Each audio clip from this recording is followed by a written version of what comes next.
Okay. Here we go. All right, lesson 7.1, unfreeze, quadratic functions. Now, we have talked about this word. We actually did a couple of lessons last topic about quadratic expressions. Do you guys remember what the expression looked like with the variables? I'm gonna ask what that meant. You can tell me what it means. No, that is a common misconception. Oh, it was the square. Square. Quad means square. Oh yeah.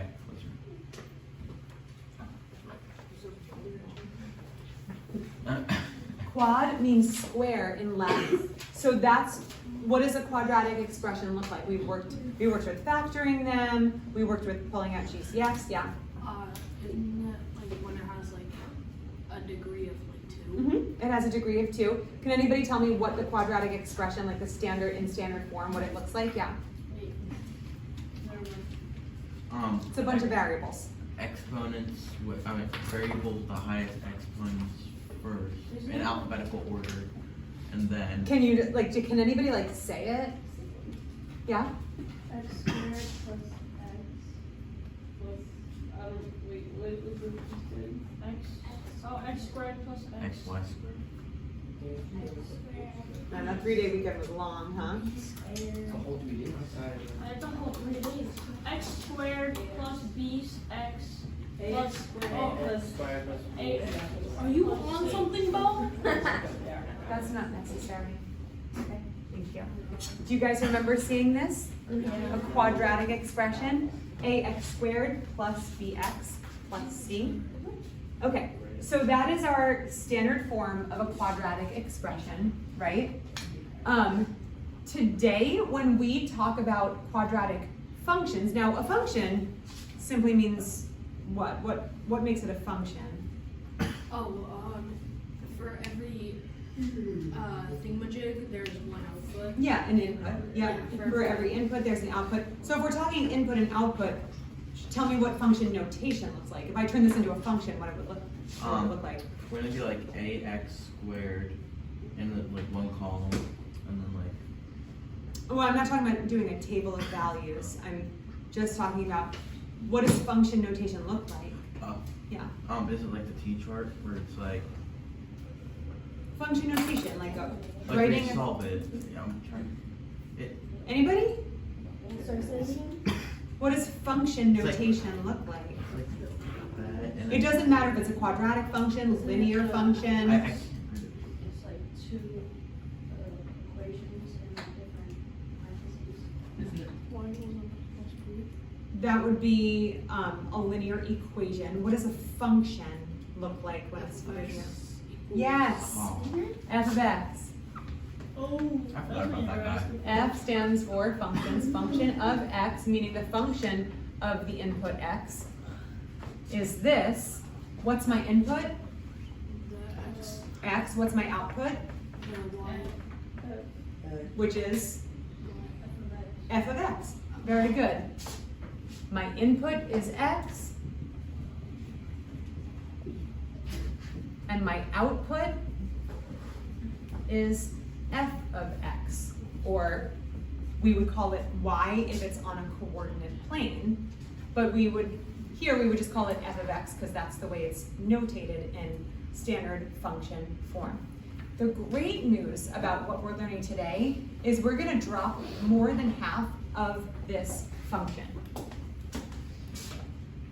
We, to start, are only going to have a quadratic function that looks like that.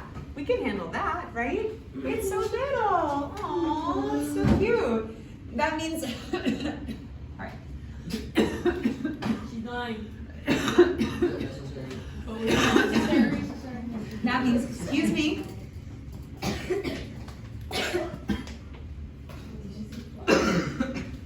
That means that our input, when it goes into the machine, the function machine, what's going to happen to it? It's gonna become output. What happens to it before it gets You have to put say out?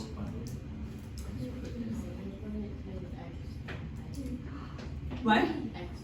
Yeah, it's gonna be squared. It's gonna be multiplied times itself. So whatever number you put into it, it's going to get squared and then come out. That's simple, right? That's all that's happening in this function. That's it.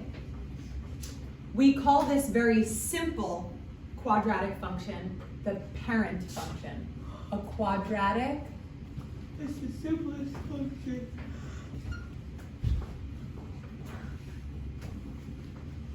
It's the simplest function, the quadratic function could ever be. Yep.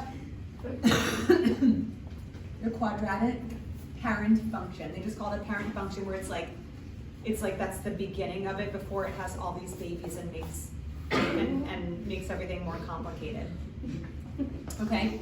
So the parent function simply says that it's a machine where your input goes in, it gets squared, and then it goes out. That's it. If we were to make a table of values, this is where we could actually solve for several different inputs and see what comes out. Let's see, I'll do the output, okay? What inputs should we use?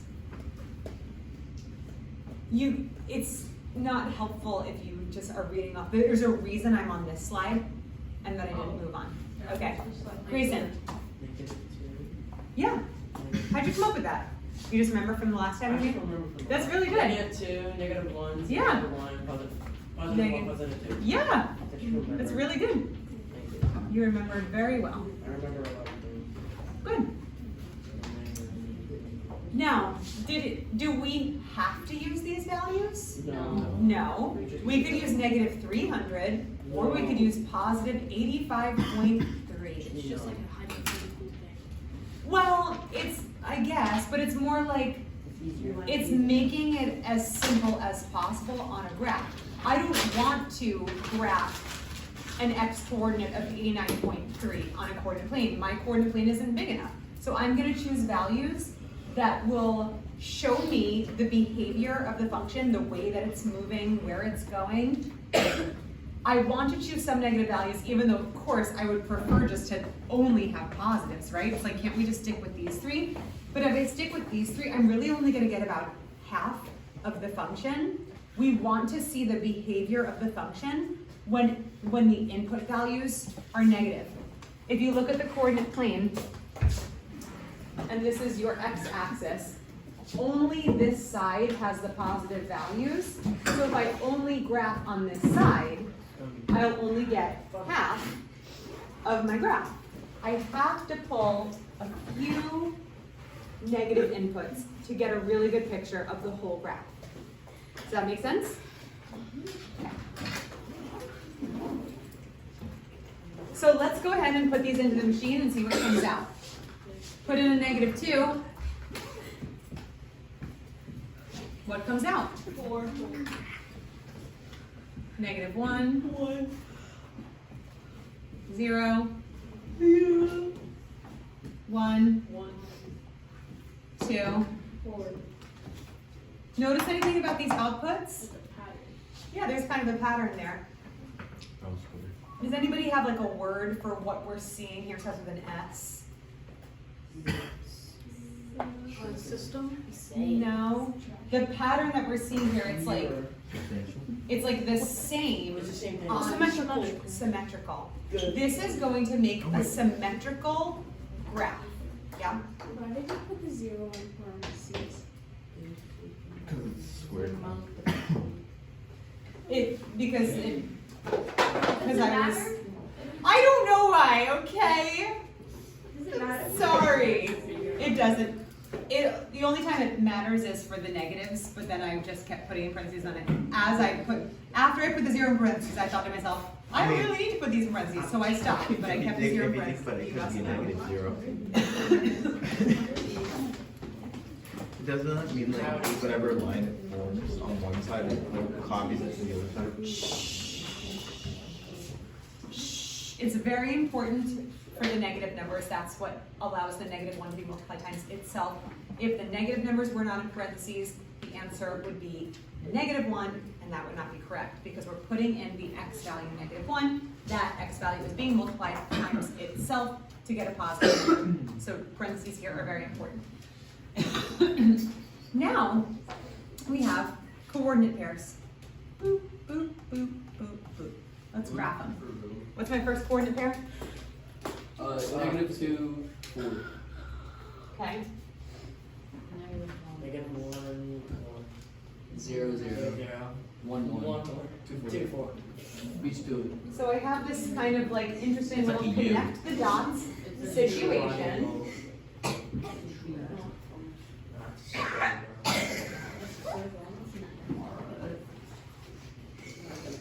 Okay. It makes a funny little curve shape. Kind of looks like a smile. You. Lily, can you try to focus, please? It makes a little funny little smile. Is that like a horse smile? Yeah. Okay. And that curve shape that looks like a smile is called a parabola. What? Exactly. When I say para, you say bala. Para, bala. Para, bala. When I say para, you say bala. Para, bala. Bala. Wait, no, that's... How do you do that? You got me. Okay. I'm going, when I say para, you say bala. Para. Stop! You're messing up my rhymes. Let her have her moment, Grayson. Para. Para. When I say para, you say bala. Para. Bala. Para. Bala. When I say para, you say bala. Para. Para. Para. Grayson is. Is that necessary? Para. Yes. No, it's When I not. say para, it's going to go on for a long time. Lesson tape, is that You necessary? say bala. This is Para. happening this age. I'm gonna read the moment down there. When I say para, para, say love. When I say para, you say love. Para.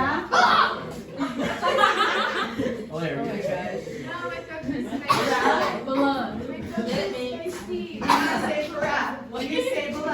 Para.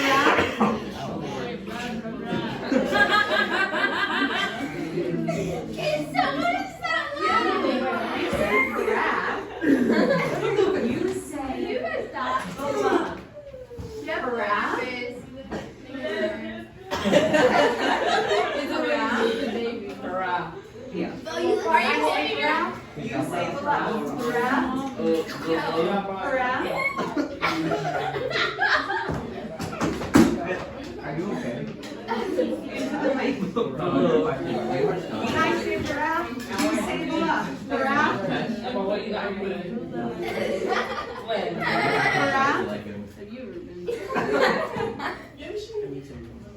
When I say para, you say bala.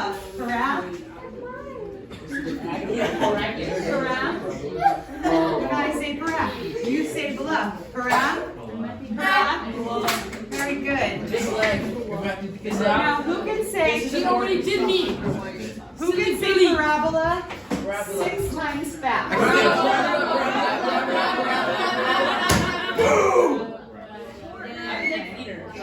Also, I'm gonna get your name.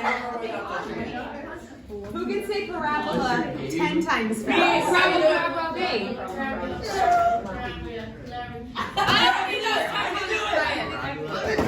Okay, let's go over something. It's parabola, not parabola. Parabola. Okay, who can try it? Ready? Go. Parabola. Parabola. Too slow. Thumbs up. Do it.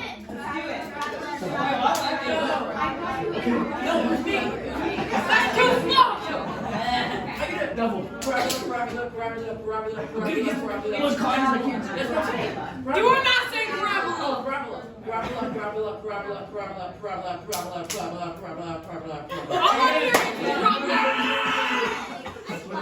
All I'm hearing is problem. You want to try it? Yeah, okay. Go. Yeah. You did make it. We're going to This leg. This leg. This leg. I bet if you turn your hand over without touching it. Okay, I'm doing one more. Ready? Yep. Parabola, parabola, parabola, parabola, parabola, parabola, parabola, parabola, parabola, parabola. You have opened up my Jolly Rancher can. Very good. Miss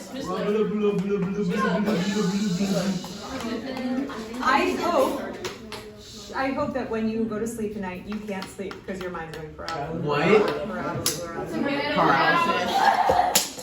Parabola. May I continue? I still have a lot to teach. Um, But now you all know how to say parabola. Wait. Nope, we're moving on. Good job, everybody. So this is what I call a happy parabola. It's pointing upwards. Oh wait. Sometimes there will be a sad parabola. Yeah. It goes downwards. We'll talk about what makes it go up and what makes it go down in a second. There's a lot of talking and I'm still teaching. Nope, I don't need anything. I don't need any comments or anything. We're gonna move on. So we know that a quadratic function has a parent function that is very simple. You put in your input, you square it, and you get an output. It looks like this on the graph. Another thing that I want to talk about this cute little parabola is it has a vertex. Where is the vertex? Right. Oh, 0, it's 0. 0, 0. Very good. Now, it also has what we call an axis of symmetry. I'll have to go to the next slide. Okay, so it has the vertex right here. It also has an axis of symmetry. Every parabola has an axis of symmetry. Wait, 'cause, like, We noticed that our output values started mirroring each other. Just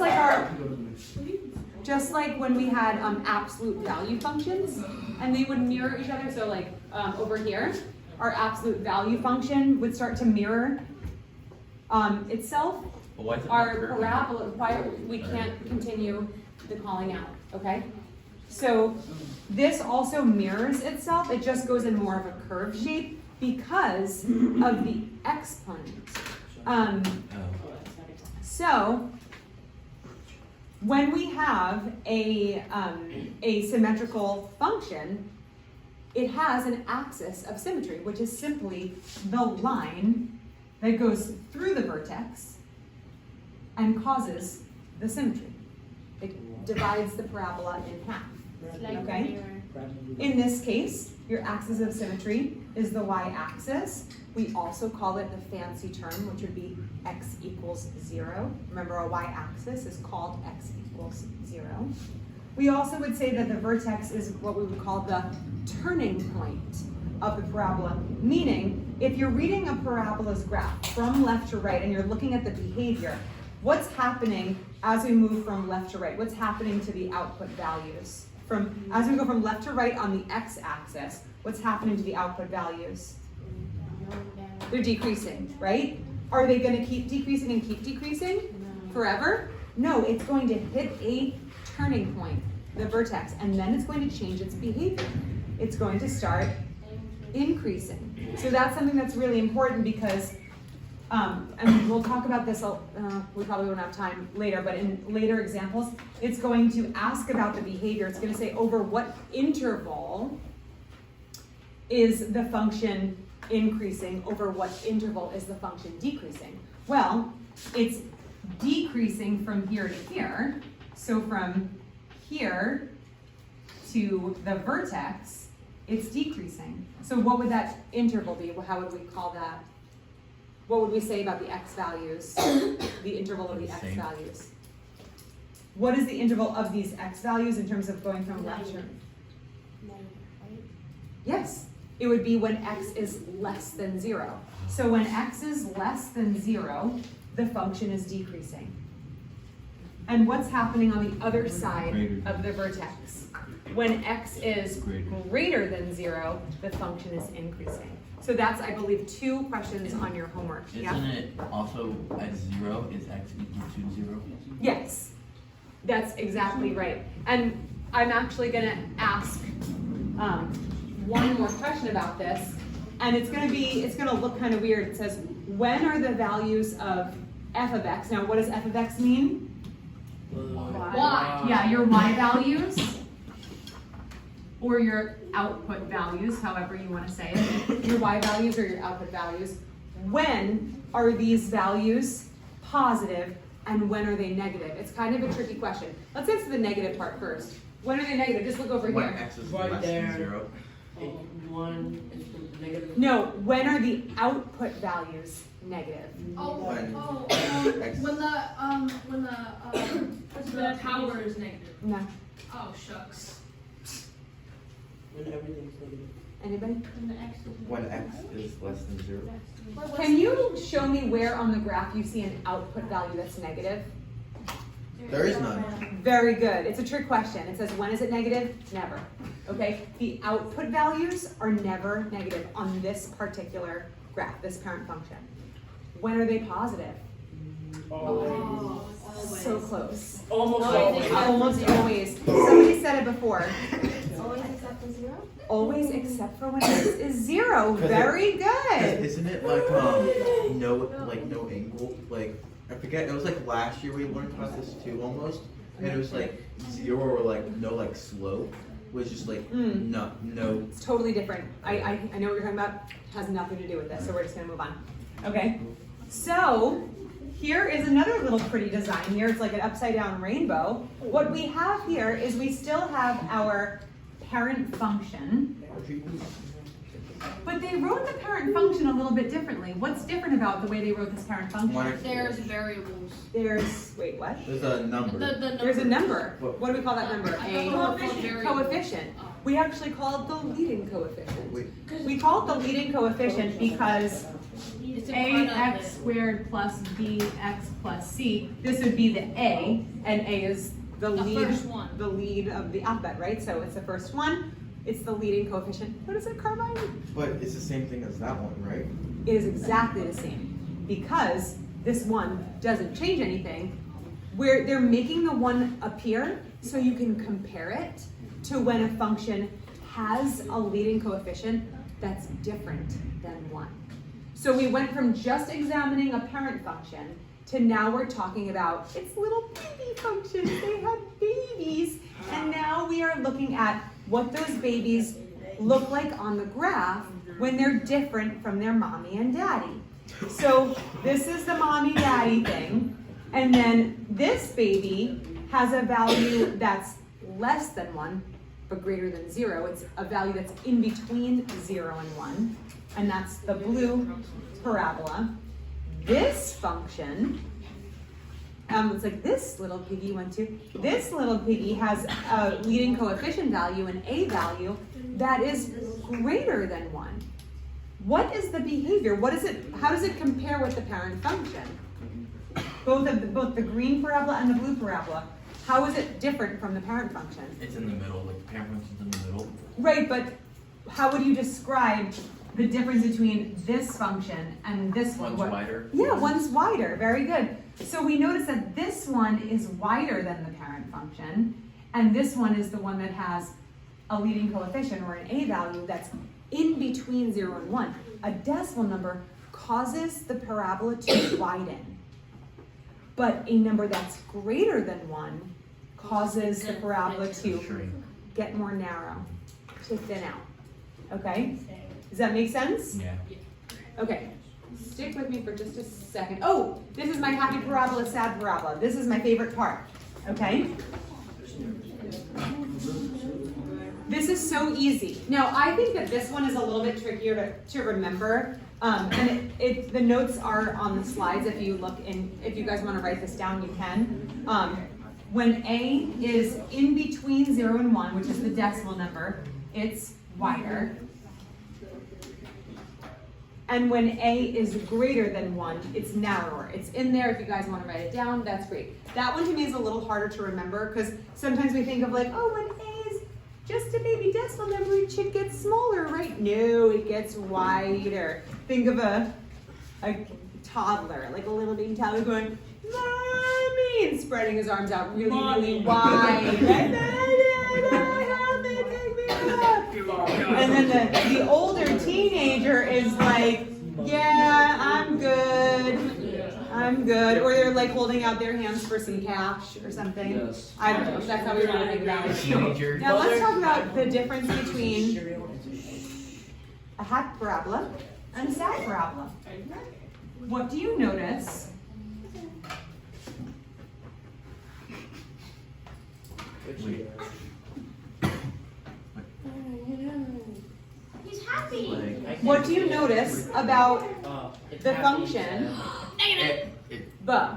One of them is sad, which means negative, and one of them is happy, which means positive. So the leading coefficient of a sad parabola is the leading coefficient is negative. And that's easy to remember, right?